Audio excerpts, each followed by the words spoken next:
Story Dracula's Guest by Bram Stoker was first published in 1914, 2 years after Stoker's death.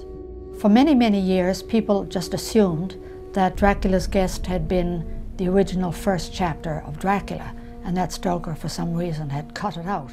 We know today, though, based on various primary documents that we have access to, that it's not quite as simple as that. First of all, we have Stoker's notes for Dracula.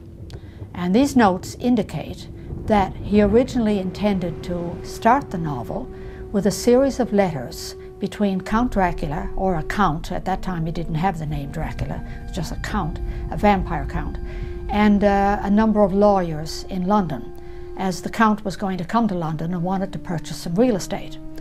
So we also know that there was going to be another early chapter, or maybe even two, on Jonathan Harker's visits to Munich before he went on to Transylvania, which is where the novel begins. And during these visits to Munich, he was to have a number of adventures to involve a snowstorm and a wolf. Now that's the episode that basically makes up the story Dracula's Guest. So we know that from the beginning he had planned to make Dracula's Guest part of the novel.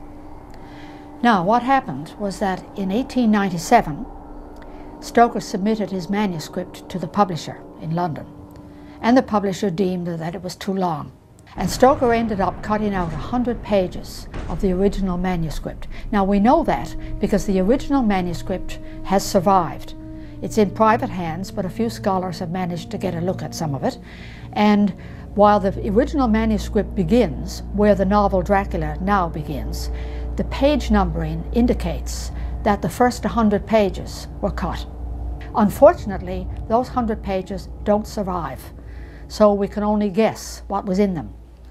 And I think it's a very good guess, in fact almost a certainty, that some of the 100 pages, that a segment of it, is the story Dracula's Guest.